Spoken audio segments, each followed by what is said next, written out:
Okay, welcome to the week one edition of Fresh Set of Downs.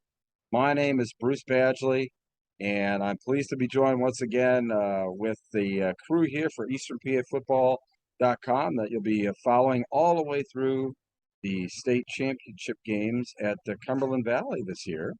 To my left is Mr. Joe Santiliquito. How you doing tonight, my man? Doing good, Bruce. Great. And Dave Micah, the man, the myth, the legend from EasternPAFootball.com, District 11 Sports, all parts football here in Eastern PA. How you doing tonight, Dave? I'm doing great. Looking forward to chatting, talking a little bit about, this past weekend. And, it's, we're heading to week two or, officially week one, if you want to say. It's amazing to me how quickly, um, we kind of roll back into the swing of things. Once Oh my football God. season starts, I mean, literally, it feels like, I don't know, we've been doing this long enough, but it really feels normal. It really feels like, quite honestly, old times. I mean, we really missed this kind of flow for a couple of years. What do you think, Joe?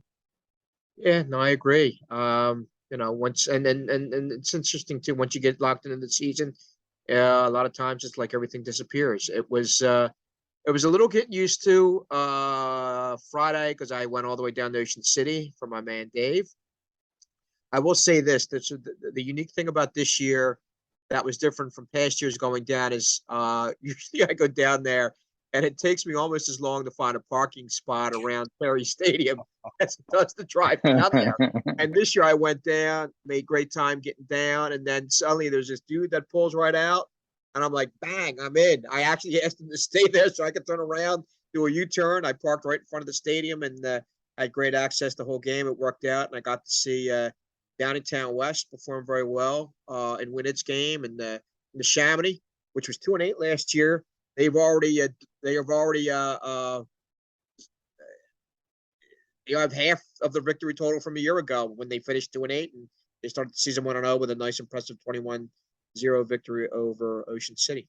Yeah, why don't we just keep going with you? I mean, there were some, obviously some good early season games in your area. One of the which that I actually broadcast. But why don't you talk a little bit about, St. Joe Prep? They obviously play a very killer schedule. Yeah. They went down to they went down to St. Thomas Aquinas. Yeah, they lose 48-37 in a game that, again, talking to Coach Roken after the game, he didn't want to hear anything about it. He didn't, go to, the old college try and all that and the moral victory. At St. Joe's Prep, and why St. Joe's Prep is St. Joe's Prep is they don't believe in that stuff. They don't believe in moral victories. They're not of the everybody gets a trophy attitude. They are very much real world to win. They play in the real world to win. And that's exactly what I wrote. And that's exactly the way Coach Roken came off on Saturday. He went down there with the intention of, not what we can get out of this, what we could turn around and improve. Obviously, there was part of it, but the biggest part of it was going down there to win the game.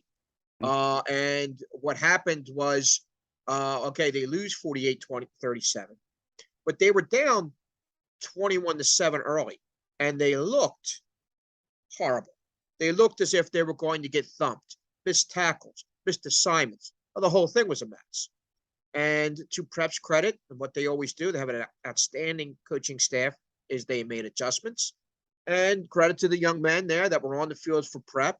They turned around, they made adjustments, they calmed down, they took it easy. And suddenly you see a tie. You see a change in the game that went on. The real final score was 42-37. St. Thomas Aquinas put on a cosmetic touchdown at the end where they basically scooped up a fumble off a lateral, and that's where the final 6 points came in. But at one time, Prep was ahead in the game. They had one lead. Granted, it didn't last very long, but they had one lead late when I believe it was wide open, where Samaj Jones, who looked very, very good, he threw for a couple of touchdowns. He scored a couple of touchdowns. He was, I keep on saying, he's the high school Russell Wilson. And they were comparing him on ESPN to Philadelphia's Jalen Hurts. But he threw a pretty decent ball, very vastly improved from last year. Great poise, and was a dual threat. And here's the kicker. They go down to St. Thomas Aquinas. They go down to Fort Lauderdale, Florida, and battle one of the top 5 teams in the nation. And they lose. They lost by, like I said, the final score says 48-37. Really, again, it's really 42-37. It's a 1 score game. Yeah. Playing horribly. Again, a deluge of missed tackles, missed assignments.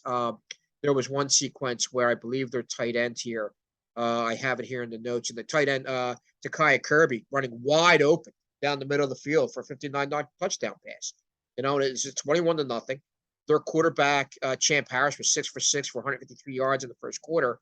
And these guys weren't just open. They were wide open. No one was around these guys. You see someone like an Anthony Sacca, the sophomore, who's outstanding. Perhaps sophomore safety, who's getting offers from all over the place. Not looking too good in the beginning. And I stress, in the beginning, he missed some tackles. Again, not good. But by the end of that game, that young man had turned down the whole situation. He had created. The young man that I saw, that's why I saw him turn into. As a matter of fact, even better. Mm-hmm. He caused one fumble. He recovered another fumble. He intercepted a pass at the end of the half that led to a 41-yard field goal. So this was, this was really, really impressive. The way they came back, that they had a lead late, and they were up. Here we go, 31-28, with 7:18 left in the third quarter against one of the best teams in the nation. And also, I got to stress this. They were playing without Josiah Trotter, who was out after the third play of the game with an injury. You saw him in crutches on the sidelines, and they were playing without their national level defensive back, Emilio Agar, who didn't suit up due to a lower body injury. So you're missing 2 of your best defenders. And again, they played well and they adjusted. You take the mistakes away in the first quarter, and it could be a very different game. But again, St. Joe's Prep doesn't play for moral victories. They play to win the game, and regardless of who it is. But I was impressed by how they adjusted. I was impressed by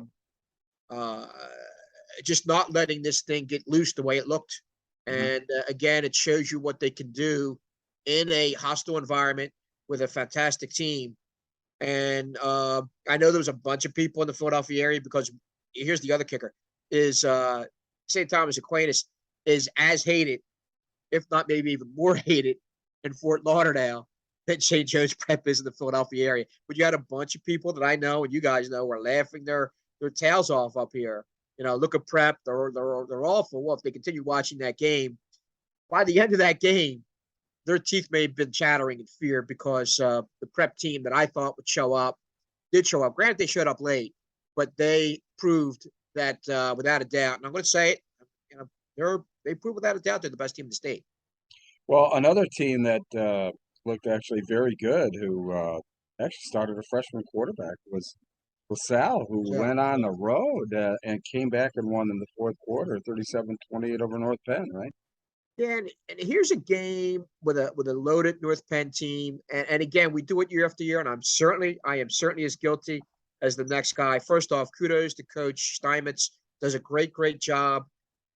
He's fantastic, and year after year, what's he do? He produces winners. He may not have the quickest and the biggest and the strongest, but those LaSalle young men always find a way to win. And this is a fairly loaded, no, actually not a fairly loaded, a pretty loaded North Penn team. And LaSalle comes back and beats these guys with a freshman quarterback. So let's see how that goes. I got a feeling with Coach Steinmetz and his track record, this is a LaSalle team that's only going to get better, which again, we were all singing the praises of Roman Catholic. That's deserved, but kind of bypassing LaSalle, but LaSalle's LaSalle. Yeah, right. But they definitely look like they are. They continue to be a very formidable program. They definitely look like they reloaded, and then Imhotep looked actually very impressive. That's a game that I broadcast for Penn Live. Beat Bishop McDevitt. Just very impressive, on defense. situational substitutions with like 4 and 5 guys, the first game of the season, and they never missed a beat. I mean, like clockwork, there wasn't any timeouts or whatever like that. I was very impressed. I was talking to Coach Johnson after the game, and I was very impressed. Not only with that, but their offensive play call. I mean, so you've got all that talent, and it's a very well coached game there. I mean, your thoughts too, Joe? I'm curious to know, how did Debris Wallace Coleman look? He's the tailback. He's the sophomore tailback that I only saw a few times last year. We wrote about him last year, and I saw him just obviously take off. Now, I understand now he scored an 80-yard touchdown in that game. Yeah, it was 82 yards, and 82 I mean, yards. giving credit to the McDevitt defense, that was really the only kind of breakaway run that he had was just that one. But that's really all you need. And but I tell you what, I gave the Imhotep coaching staff a lot of credit. Their play calling, especially in the second half, kept Bishop McDevitt off balance, and God, their defense. We commented during the game. It looked like they had more guys on, like more players than what McDevitt had on the field, because it seemed like every time there was a receiver down the field, he was double covered. So, I mean, just they played very, very well. That's going to really set up, I think, for an incredible 5A out of District 12, because Roman Catholic won it all. So, How many yards did Wallace wind up with? I don't know. I don't know finally how much he had. I think he barely had, at least the last that we were talking with. He really didn't have many over 100 yards going into the fourth quarter. So Okay. that 82-yarder was about all of it. And getting to some of Dave's games there, I highlighted a couple here, Dave, with Crestwood. The one that I was most interested in was Mount Carmel's win over No Schuylkill. I thought that was pretty impressive. And Emmaus, talk a little bit about, those games or maybe others that you really were impressed with, like last week. Yeah, I mean, you look at the Emmaus Freedom game. There are two 6A schools in District 11 that most people in this area are talking about. That those two and Parkland are the three that I think everyone has their eyes on. And I'll tell you what, that game definitely lived up to the hype. Emmaus, came out with the win against a very good Freedom team. And, down the road, I would not be surprised if you would see those two teams playing each other. But it's going to be really interesting. Like, we talked about this a little bit last week, that in 6A in District 11, all these teams are just going to beat up on each other.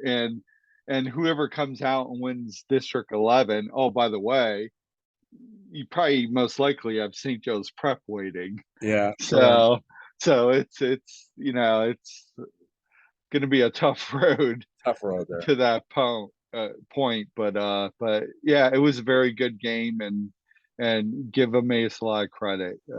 Great win week 1. And Mount Carmel sure looks as advertised, right? I mean, that's a Yeah. good team. Yeah, they have a lot, and I think we touched a little bit on this last week. They have a lot coming back, and I think they had 10 on defense.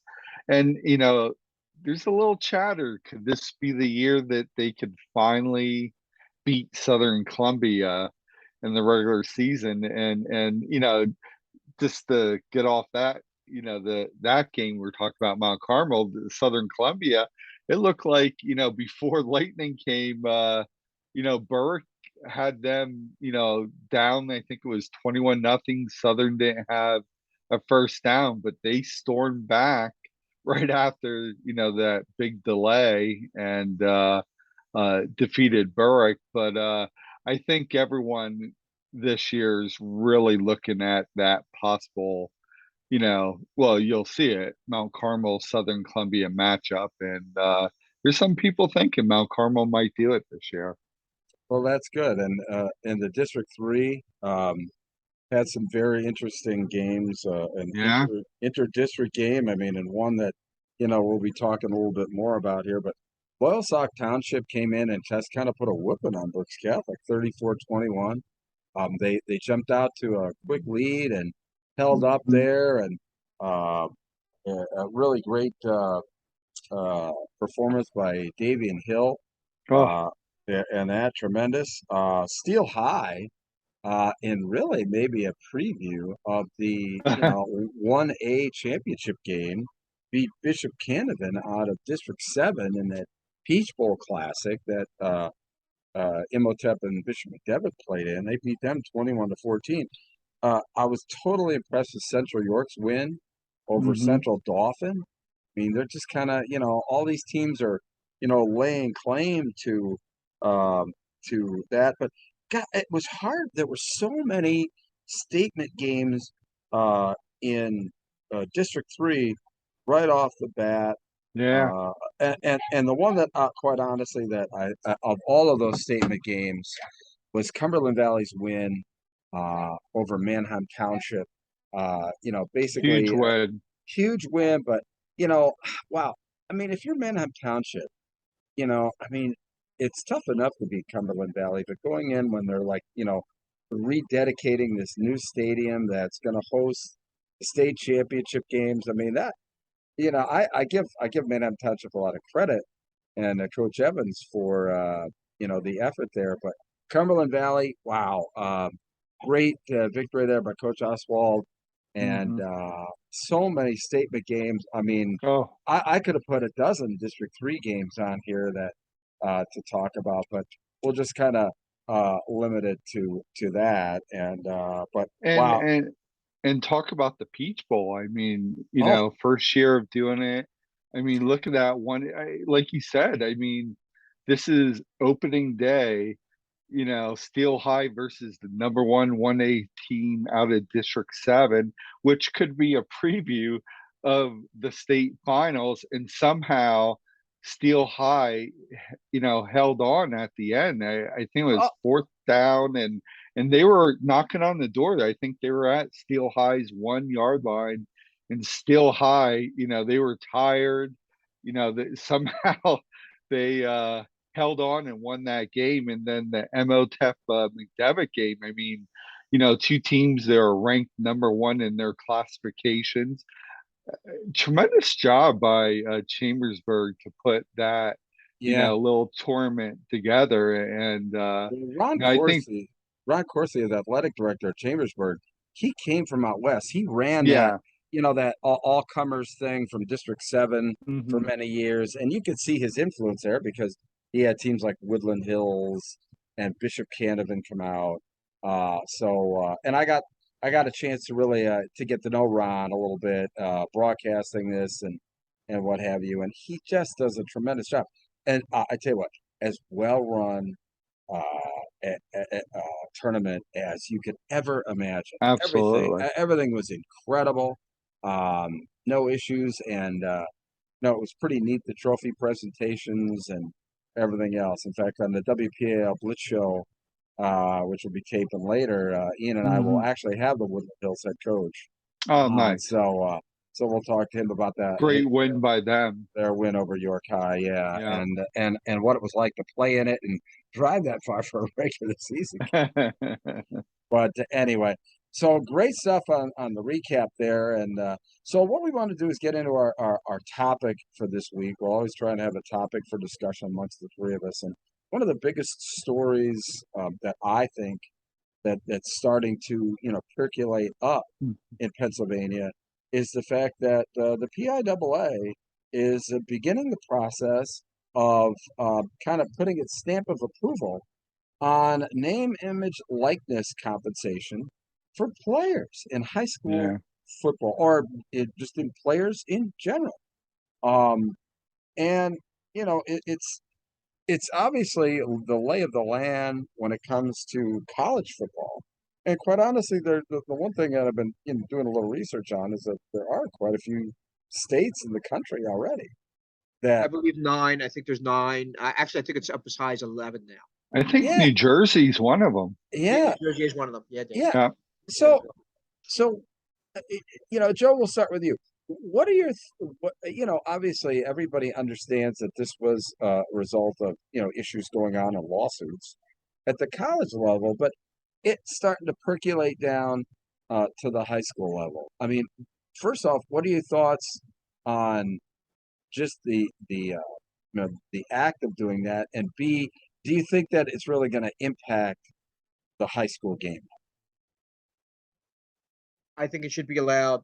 I think the PIAA is going to rule in favor of it. I'm all in favor of it. I don't think it's going to impact the high school game. I don't think, unless you're dealing with a megastar, like, for example, I had the pleasure covering Kobe Bryant. God rest his soul, over here in Lower Merion. There's been some great, great athletes that have come from this area, but unless you are a player of that magnitude, like a Kobe Bryant, don't know if there's going to be any kind of real money that a high school player can make. Hey, you know what? Hey, I'm over here and I got a chance to turn around and go to Bob's Pizza Shop, and I got a chance to make 40 or 50 bucks and get some free pizza or something like that. I could see that happening and see that going on. But in terms of any kind of any semblance of serious money, that would not go. That would not go to an athlete unless you're of the caliber, and I stress this, of the rare, rare, rare caliber of someone like a Kobe Bryant. I can't see, or LeBron James. I would certainly put LeBron James in that category when you were dealing with or Nick Singleton. I know Nick's already got NIL stuff, before he even stepped on the campus of Penn State. Yeah, and Nick's kind of, I mean, no, obviously we all love Nick. We all know Nick. No disrespect to Nick. And maybe Nick one day will be the football Kobe Bryant. Maybe one day Nick will be the football LeBron James. But and again, that is, I'm sure it's nice money, it's comfortable money, it's something there that I don't think he's going to be able to put the down payment on a house with, but he may not have to worry about where his where his next meal is going to be, because he'll have that money in his pocket. And again, like I said, I'm all in favor, certainly in favor of the college young men, college young people who are in this situation where they're able to turn around and make some dollars off of this. Because again, we all know major college football is major business. It's a major billion-dollar business. And we see these contracts here that are coming out. We see this gigantic contract that the Big Ten just nailed down. We see the emergence and the merger of all these college conferences coming together. And here's the other kicker. 20 years ago, 25 years ago, old school Joe with hair on his head and a little bit leaner than I am now would be beating my chest, yelling from the mountaintops about how this is wrong and all this other stuff. Well, I've been in the homes of a lot of these high school athletes. I've seen things that, a few bucks here and there helps. Means a lot. Yeah, helps a young person in terms of even in terms of helping their own family put bread on the table. I'm all in favor of that. Because again, you see these high schools now. Obviously, the high schools aren't making the billions of dollars. Well, it has nothing to do with high schools. I mean, they can have no involvement whatsoever. The coach, no, you're right. You're right. The right. Schools cannot be involved. They can't even mention the fact that they're like, I'm Joe Schmo from XYZ High School. They can't wear any of the jerseys. Yeah, you're right. It's strictly. It is very rigid. It is very rigid. Very rigid. It is very rigid. There's zero benefit for the schools in this process. Yeah. So if a young person has a chance to make some dollars and makes life a little bit easier for themselves, which in terms, makes life easier for the parents, I'm all in favor of it, and I hope it happens. And here's the other deal: it's not going to go in reverse. No, it's only going to get. It's only going to be more prolific. It's in time only going to turn around, and there's going to be more money involved. So it's only going in one direction, and it is a boulder right now. It's beyond snowball level. It is boulder level that regardless of how old-fashioned you want to be, regardless of how traditional you think you are, you're not going to stop it. You can turn around and scream Bloody Mary, scream until your lungs fall out of your face. It's just not going to change. I mean, this is where things are today, and these are the facts. And as they say, is that. Dave? Well, one thing that I'll touch is the PIAA. They're doing their homework. They're really looking at these other states that are doing it. And, they're putting programs together to educate the parents because, listen, this is not free money. Joe's Pizza wants to give this kid $10,000. Well, you can't just spend $10,000. You have to take taxes out. So, that's where I really applaud the PIAA. They're taking their time with it. They're doing the right things, and they're putting a nice program together. And I agree with Joe. I think you may see like Joe's Pizza. Here's $100. Yeah, you come over to our business. Maybe on his personal Twitter, he tweets about the business, and bring, some business to them. So I don't think unless you're, like you said, Kobe Bryant in high school, or, Wagner from Camden that we've, seen. DJ Wagner's, you're right, Dave. Yeah. I mean, he's a kid that is, probably at the level what Kobe was in high school, or pretty close. And close. DJ, in all due respect to DJ, seeing both of them up close, Kobe was special. Incredible. Yeah, he was very, very special. I'm just saying that DJ's popular. Special. DJ's special. He could be very special. But here's the one advantage. It's interesting you bring DJ up. Here's the one advantage DJ has over Kobe, and that's social media. Yeah, that's the explosion of social media. That's this connection where everybody's connected to everybody else. Most times I don't agree with it. Most times I think it's not good. But in some cases, where people like DJ are out there and people know how special this young man is on and off the court, by the way.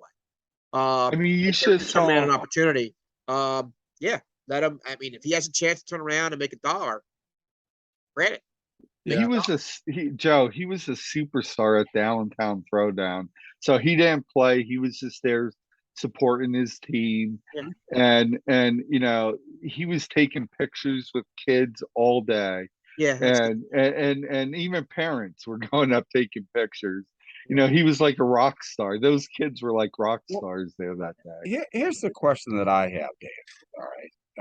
Now, and I don't know specifically, all the ins and outs of NIL and everything like that. Mm-hmm. But what is it going to mean for you as a website, okay, in publishing pictures of these kids? I mean, does now, like, when you do an article about a kid, I know in getting their picture, does that affect the liability of the coverage of these players because you're putting a picture of that kid in an article or a player preview? Well, I don't think. Could I answer that for a second? Go ahead. It's all school, Bruce. It's all school related. He's in uniform. He's there. It's all school related. So all right, okay, got it.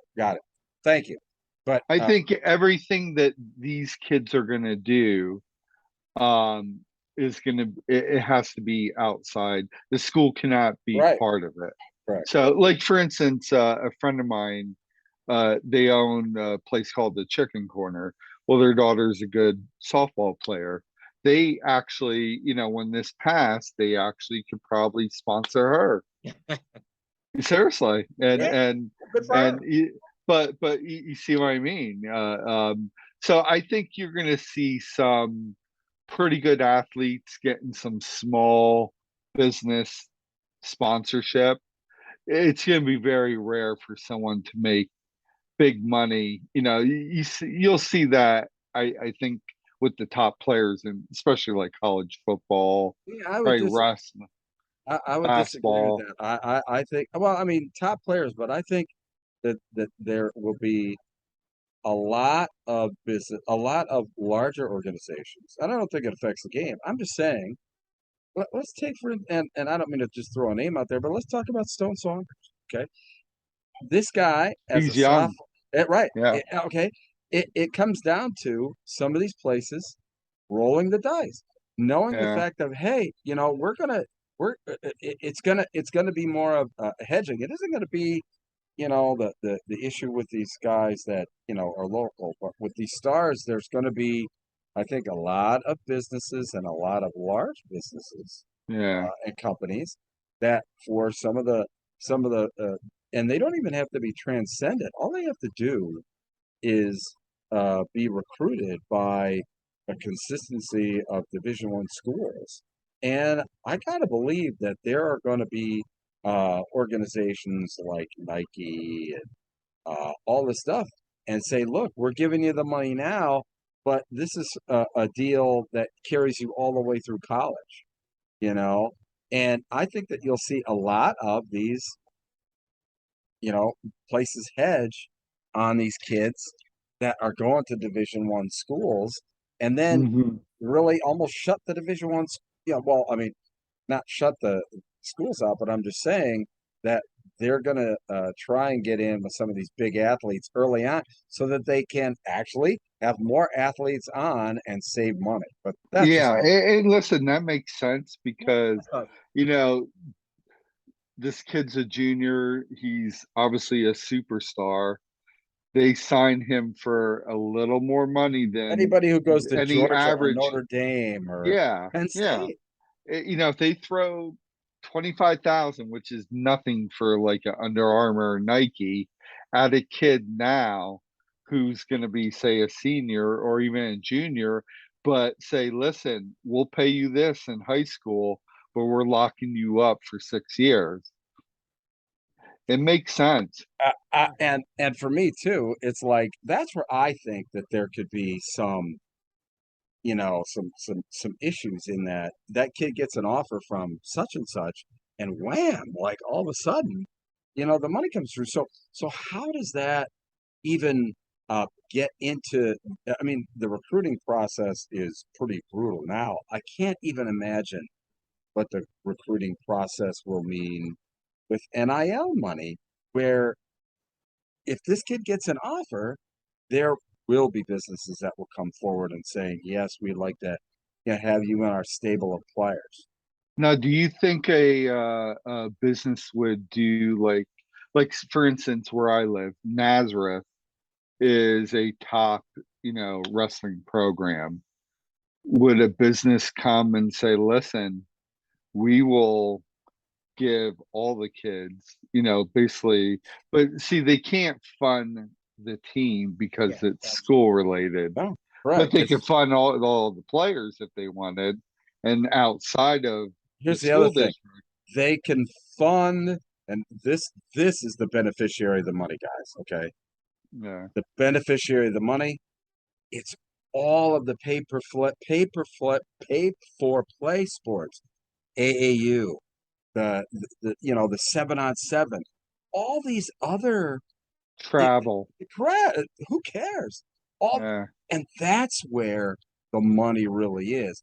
And I think that's where the NIL money will really explode, because this is where the kids will actually be able to make money, is in the off-season sports, not with their school sports. yeah, That's what I see.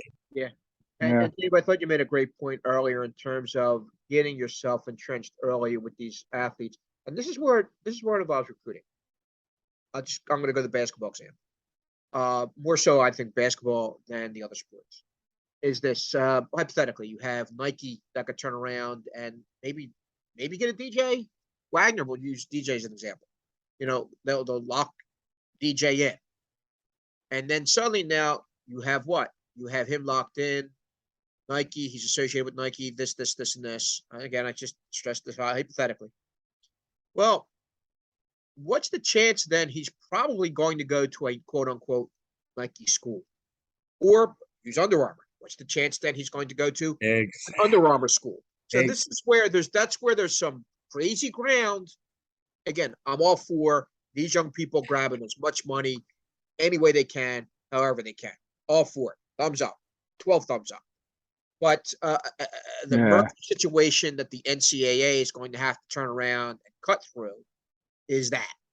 And they have enough murkiness already with the. I mean, I deal with boxing, and there's no more murkier situation than boxing. But I'll tell you what, that's right up there is college recruiting, football, basketball. It's as there's as much skullduggery going on involving college recruiting as there is boxing. And the thing is, though, you're at least dealing with grown men in the sport of boxing and women that are getting paid hundreds of thousands. Sometimes, obviously, the top fighters getting paid millions. But these young people, well, at least they're getting something as opposed to nothing. But I'd like to see. Well, we'll see how they chop through situations like this with the NILs and what the situation is. Let me tap into something else here that went on last weekend here in Delaware County that I got wind of very late. Are you guys aware of the situation that occurred in Upper Darby and Bonner? Yeah. I'm covering a game like that. Obviously, my first and foremost concern is my own well-being and my health, and the players and the people there.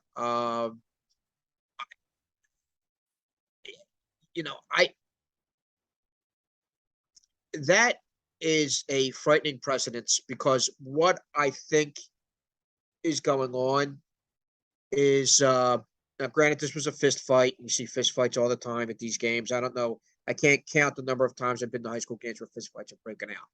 Now it's leading to a point where and I wouldn't be surprised if it happens where some stupid kid yells gun. And you know what happened? Someone banged, I think. They banged the metal. They banged the metal pipe, and just all hell broke loose. They thought it was gunshots. Yeah, and just this was now. Someone said it was prearranged that someone was going to yell gun in an attempt to create a stir. Police were involved. There was a fight. There was a fight that occurred. Then after that, you have, which I don't think helps the situation even more. Well, obviously the police were involved. The Upper Darby police were involved. They came out with a tweet. I don't know who follows the Upper Darby police on Twitter. They said, these reports are false. What's happened here? That there's been a report shooting. So again, certainly social media, which I really can't stand. I am not a fan of social media, as you guys know very well. But then you have a situation too where you're trying to go. My dear friend and our friend Jack McCaff is over there. Jack McCaffrey from the Ducko Times, who's the best of the best. Jack's doing his job, and he gets told by some flunky at Upper Darby because the Upper Darby coach Dave Barr is being guarded by a PR flack, a PR hack, who basically tells him, you can't comment. Well, what is this, like Watergate? What am I turning around? Am I bum rushing President Biden? This is, I mean, what exactly? The whole thing to me, now looking back, obviously in retrospect, you can laugh about it a little bit. But I'll say this: I got a situation like that occurs. Guess what? Last time I'll be at that high school covering a game. You know what? Bye. Go get someone else to cover your games. This is the way you guys want to rock and roll. This is the way you guys want to police. I mean, literally and figuratively, your own field, and letting something get like this get completely out of control. I have no time for that. Yeah, I really have no time for that. And you it could have been handled. I think it could have been handled better than it was. And again, in this day and age with social media, with everybody that thinks they're on a camera, going into, I call it the, what's the saying in professional wrestling, a work. Mm-hmm. Everybody plays this thing as a work. Like someone's going to notice me. Someone's going to notice my acting skills, by me exploding, by me blowing up. I'm going to be the next viral thing. And I think there's a lot of that going on, making mountains out of molehills. And there was. I'm not going to poo-hoo a situation that was going on there. There was, but I got the feeling that this was not some kind of a crazy, insane brawl between two rival gangs. There was a fist fight that took place. Mm-hmm. Some idiot was banging their whatever, banging something to create far more of a greater stir than there actually should have been. And on so many different fronts, this could have been handled far better than it was. Well, yeah, that's a tough situation. But Yeah. all right, well, let's move on. We do have to give our award for player or performer of the week, which we have this beautiful Brute Athletic Performer of the Week T-shirt, which Why will. don't you show the back of it? Can you see that? Yeah, Oh, it's there pretty you go. cool. Yeah, there you go. There Fresh you set go. of downs, Performer of the Week. Man, we got to get one of those. Wait a second. Hang on. Wait a second. You guys lied to me. You told me my head would be the back of that shirt. Well, Your your could you head's, imagine that on the back your of a head's shirt? too There big. you go. Could you imagine that on the back of a shirt? Oh my God. Hey, look, there's logos for everything. So, I mean, I don't know. But Fresh Set of Downs already has a pretty good logo, which is on the back of this shirt, which you just saw. But It looks awesome. yeah, Dave, why don't you announce Well, who our player of the week is going to be, or performer of the week? Well, it's the guy we talked about from Loyal Sock, the running back Hill. How many total yards he had? 331 total yards, Yeah. 4 touchdowns in a very big win against Berks Catholic, on the road. Yeah, on the And road. so what we'll be doing is contacting Davion's coach Yep. and setting up to where we can get this nice shirt over there, and then hopefully they can give us a nice picture of when we hand the shirt out, or when he hands the shirt out, and what have you. So we will be giving these this is a tough award. I mean, when you, Yeah. when you consider that we're looking at all the performances over the eastern half of Pennsylvania, including, and we said that we would include State College out of District 6, since they play in the Mid-Penn. We would include them Mhm. too when we started the year there. But yeah, so I'm going to sport this T-shirt every week so that we can everybody sees what a great job Brute's doing. And I know that, I'll be honest with you, everybody was marveling at has been marveling at my Brute golf gear all summer long here. So hopefully they'll be marveling at this, and we thank Mr. Hill there for such a Yeah, great performance. Yeah. Well, listen, guys, absolutely. we are just about out of time. But are there any games going into next week that you got your eye on, Joe? St. Pratt's going up to play St. Peter's at Rutgers. We'll see again how they adjust to their situation. We'll see the check on the status of Josiah Trotter, check on the status of Emilio Agard, and where that stands. Dave, any thoughts on what's ahead this week? Just for me, one game that's a little interesting is a little District 2-3 game. Delaware Valley, who Yeah. was a 6A school, has dropped to 5A. They're just coming off a tough loss in Florida. They were actually down there in Florida too, like Prep was. They lost 24-23 to Mosley, Florida. And they're going to be traveling again on the road, a little closer this time, but they'll be heading to play at Harrisburg Saturday. And that's, I think, Harrisburg's opening game. Yeah. And, I would think you would favor Harrisburg in that game.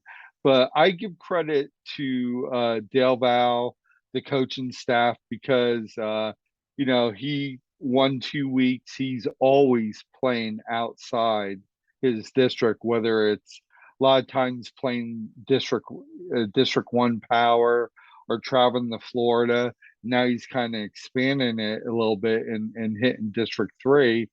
I think that's good for his program, and especially with him dropping, his program dropping down to 5A. 5A is absolutely loaded with, some 6A teams dropping down, some 4A teams going up, and Well, Joe knows that so well, with Wood and Roman dropping down this year in the yeah, 5A. yeah, with Emotep and Right. That's I know crazy. Roman Catholic's going to be traveling to play Trinity, and hey, Roman just came off a tremendous 46-15 win on Wilson. For me, the top game in District 3 this week, I think, are two teams that are really fighting it out for the being the top dog in 6A in District 3, and that's Cumberland Valley and Central York. Both of them had impressive wins last week, and they face off. Cumberland Valley is at Central York. I think that's the top game in District 3 going into, I don't know, week 2, week 1. I mean, what? You tell me what it is, Dave. All I know is that it's It it's the should be second game. It should be it week should be 2, week not week 2. 1. I mean, Yeah, it's so confusing. But I like the quick touch. So in my district, Parkland's traveling to Nazareth. yeah, Both teams convincing wins last week. Parkland shutting out Easton 42-0, and Nazareth rolling on Deereth 48-6. Nazareth is a really interesting team.